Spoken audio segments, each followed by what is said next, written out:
নমস্কাৰ বন্ধু বান্ধৱীসকল আজিৰ এই ভিডিঅ'টো সেই সকল বন্ধু বান্ধৱী বা ভাইটি ভণ্টিলে যিসকল ভাইটি ভণ্টিয়ে এইবাৰ হাইস্কুল শিক্ষান্ত পৰীক্ষাত ছেকেণ্ড ডিভিজন থাৰ্ড ডিভিজন আৰু বেয়া কৰি মানে ফেল কৰি এইবাৰ ঘৰতে মন মাৰি বহি আছে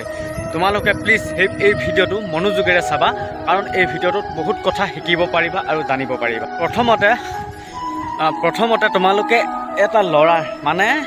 এইবাৰ হাইস্কুল শিক্ষান্ত পৰীক্ষা দিয়া এটা ল'ৰাৰ জীৱন কাহিনী শুনিলোঁ ল'ৰাজনৰ ঘৰ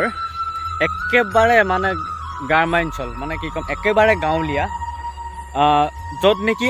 চৰকাৰী বা আমাৰ অসমৰ মেপতে নাই নেকি মোৰ সম্ভৱ চাৰ্চ কৰি চালে নোলায় নাই মানে আৰু চৰকাৰে কোনোদিন ঢুকি নোপোৱা এখন গাঁৱৰ ল'ৰা ঘৰত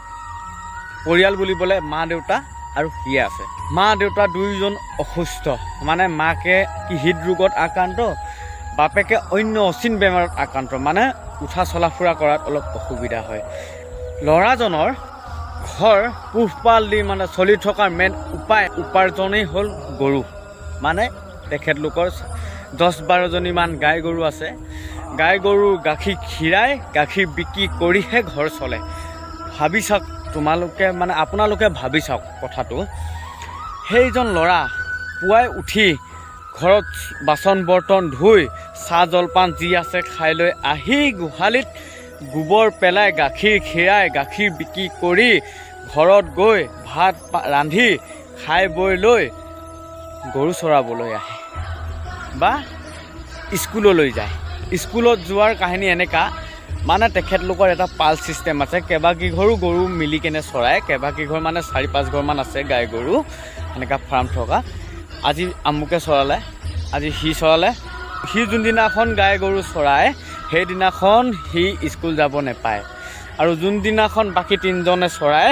সেই 3 দিন সি স্কুল যাব পাৰে আৰু স্কুলখন তেখেতলোকৰ ঘৰৰ পৰা মানে তেওঁৰ ঘৰৰ পৰা প্ৰায় 6-7 কিলোমিটাৰ হ'ব আৰু মাজতে এখন নদী আছে যদিহে নদীখনত পানী বাঢ়ে সেইদিনাখন তেওঁ স্কুল যোৱা বন্ধ হয় তথাপিও ল'ৰাজনে কিন্তু স্কুল মানে হাৰ মানি দিয়া নাই পঢ়াৰ প্ৰতি তেওঁ আগ্ৰহ আছে সেইবাবে তেওঁ স্কুল এদিন এৰি এদিন যায় সেনেকৈ স্কুল গৈ আছে কাৰণ গৰু নচৰালেও তেখেতলোকৰ ঘৰখন নচলিব পেটত গামোচা মাৰিব লাগিব কাৰণ তেখেতলোকৰ মেইন উপাৰ্জন পথেই হৈছে গৰুৰ পৰা গাখীৰ খীৰাই গাখীৰ পৰা মানে গাখীৰ বিক্ৰী কৰি তেনেকৈ গৰু চলায় কথাটো ভাবি চাওক ল'ৰাজনৰ বিষয়ে মই এইকাৰণে কৈছোঁ ল'ৰাজনে এইবাৰ হাইস্কুল শিক্ষান্ত পৰীক্ষাত ছেকেণ্ড ডিভিজন পালে মানে 355 নম্বৰত আৰু 5 নম্বৰ পোৱা হ'লে হয়তো ফাৰ্ষ্ট ডিভিজন পালে হয় আৰু যদিহে ল'ৰাজনে ফাৰ্ষ্ট ডিভিজন পালে হয় তেতিয়াহ'লে মোৰ পৰ্দাত নাহিলে হয় কাৰণ তেখেতৰ ৰিজাল্ট ল'বলৈ ডাঙৰ নিউজ চেনেল পৰ্দাত তেখেত ওলালে হয় মানে নিউজ চেনেলৰ মানুহ আহি তেখেতক উঠালে হয় কাৰণ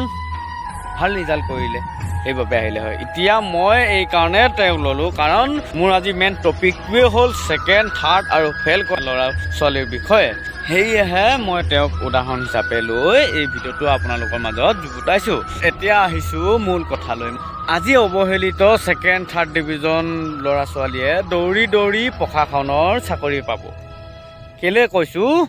মানে যোনবিলাকে ছেকেণ্ড থাৰ্ড পাইছে তেখেতলোকে জানে অলৰেডি যে আমি ভাল চাকৰি নাপাওঁ গতিকে এইবোৰে পাম গতিকে সিহঁতৰ চাকৰি খাটাং বুলি ধৰি ল'ব পাৰে কিন্তু যোনবিলাকে ফাৰ্ষ্ট ডিভিজন ডিষ্টিংশ্যন লেটাৰ এইবোৰ পাই বহি আছে ঘৰতে ভাবে কি মই ভাল চাকৰি পাম সেইবোৰহে আচলতে নিবনুৱা জনসংখ্যা বৃদ্ধি কৰিছে কিয় কৈছোঁ ভাল চাকৰি পোৱাটো ইমান সহজ নহয় যদিও সি ফাৰ্ষ্ট ডিভিজন পালে কিয় কৈছোঁ চাকৰিটো ইমান সহজকৈ পৰি নাথাকে এইবোৰ ভাল চাকৰিৰ সংখ্যা সদায় কম থাকে বুজিলে প্ৰশাসনিক দিশটো বা এইটো ডিফেন্সৰ দিশটো বেয়া চাকৰি নহয় ভালে চাকৰি কিন্তু তাত মানে কি থাৰ্ড ছেকেণ্ড ডিভিজন পোৱা ল'ৰা ছোৱালীও পায় কিন্তু first division distinction letter stand পোৱাবোৰেতো এইবোৰ লাজ কৰিব ভাল চাকৰি বিচাৰিব নিশ্চয় IPS বিচাৰিব মানে ভাল চাকৰি বিচাৰিব সেইবোৰ চাকৰি ইমান সহজে পোৱা নাযায় আৰু যদিও পায় মানে বহুত সেইবোৰ চাকৰিৰ সংখ্যা কম গতিকে বহুত 100ৰ ভিতৰত 10% মান ল'ৰা ছোৱালীহে পায় বাকীবোৰে এনেই নিবনুৱা সংখ্যা বৃদ্ধি কৰি থাকে এইখিনিতে আৰু এটা কথা কৈ লওঁ যিসকলে মোৰ ভিডিঅ'টো ইমানখিনিলৈকে চালে প্লিজ মোৰ জান লাইক এটা কৰি দিয়া আৰু ক'ৰ পৰা কৰিছা ঠিকনাটো কমেণ্ট বক্সত লিখিবলৈ নাপাহৰিবা। এতিয়া আহো যিসকল মোৰ ভাইটি ভণ্টি বন্ধু বান্ধৱী যিসকলে ফেইল কৰি ঘৰত মন মাৰি ঘৰত গালি খাই কান্দি আছে শুই আছে, সেইসকল ভাইটি ভণ্টি বন্ধু বান্ধৱীলৈ মোৰ এটাই অনুৰোধ, তোমালোকে প্লিজ এই যে পৰীক্ষাটো তোমালোকৰ এটা গেম আছিল বুলি ভাবি লোৱা। গেমত এনেও হৰা জিকা থাকেই। নেক্সট বাৰ ভালকৈ ট্ৰাই কৰা, নিশ্চয় সুফল পাবা। তোমালোকক ক'বলগীয়া মোৰ এইটোৱে আৰু এটা কথা, যদিও তোমালোকে পঢ়াটো গুৰুত্ব নাই বা গুৰুত্ব নিদিওঁ বুলি ভাবিছা, সেইটো ভুল ধাৰণা। তোমালোকে ভালকৈ আকৌ এবাৰ দি চোৱা, নিশ্চয় সুফল পাবা। শেষত মোৰ ফালৰ পৰা যিসকল ছেকেণ্ড থাৰ্ড ডিভিজন পালে তেখেতলোকক মোৰ ফালৰ পৰা হিয়াৰ পৰা অভিনন্দন থাকিল। তোমালোক আগুৱাই যোৱা। আৰু যিসকল ভণ্টি ভাইটিয়ে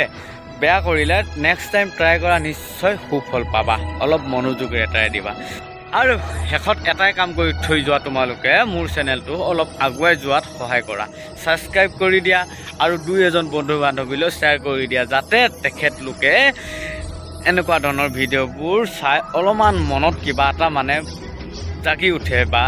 বুজি পায়। থেংক ইউ, ধন্যবাদ, love you, Jay I Assam.